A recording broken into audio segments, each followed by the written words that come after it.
Hey guys, it's John Claus Canines with Class. I hope you're all doing well. If you made it this far, you got to the final of my muzzle training series. So I think I said before, this was more tailored towards dogs that are a little bit on the nervous side, but also for those watching online. I didn't want you guys to move too fast. That was a bad habit of mine, not only for muzzle training, but in life in general. But if you move too fast with stuff, you end up taking steps back. Just remember that. If you move too fast, you end up taking steps back. So with that being said, on the agenda today, we're going to go over a little bit of a tip. If you're struggling still, this may help you. And then we're going to show you the finished product. So the dog I used in this series, Penny, was a green dog who never had any muzzle training before. So I'll show you what she looks like today. I'll also show one of my other personal dogs, Dexter, and kind of how they can function in everyday life. But what we'll also touch on a little bit is troubleshooting that final phase and some other little issues you may see. So this video has a lot of info packed in, and I hope that you guys enjoy it, and I hope it's helpful. So first things first, we're gonna talk about this little tip. All this is a Baskerville muzzle that I've been using, okay? And I cut off the front just with some scissors, all right? Now, why did I do that? The dog is not doing so hot still.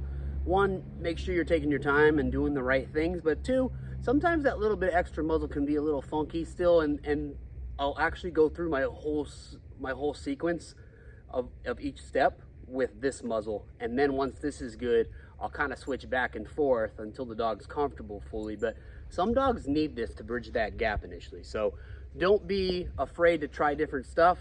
This is a great option to start with. Now, is it the safe option if your dog is, using the muzzle for biting reasons or aggression? No, but for right now, in training purposes, this can be a great thing to try. Just wanted to add this little extra tidbit. So here I just have a peanut butter spoon, and I'm helping the dog move with the cutoff muzzle. This is for some dogs that are really finicky and you're really having a hard time with, and then you could transfer to having them on the leash, as you'll see in a little bit in the video after this. But right now I'm just kind of helping him move with the spoon, with the peanut butter on it and the cutoff muzzle. Now here we have Penny, who's on a full muzzle on leash, and I'm just intermittently rewarding her.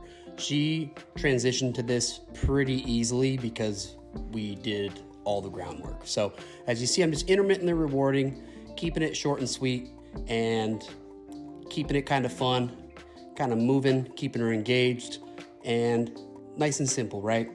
And you can tell her attitude about it is solid. I won't let the dogs off leash for at least a few days of doing this in different contexts. If I want them on my property off leash with the muzzle, I'll make sure I do this groundwork first and not skip ahead too fast. Now you see here with Dexter, a little different scenario. He's gonna try to rub the muzzle on me in a little bit, and any kind of thing like this, I will correct it. As you see there, I corrected. He's trying to rub his muzzle off my leg and my knee, which is uncomfortable. I want to make sure he knows, hey, you'll get rewarded for being neutral to the muzzle at the very least. But if you try to rub your nose off the ground or rub into me, I'm going to correct and interrupt immediately. So that's kind of part of our cleaning up work in the final stage. You may see some dogs try to do that or pop the muzzle. You want to nip that in the bud rather than allow it to go on. And last, we have our final product. The only thing I'm doing here is I'm intermittently calling the dogs to me.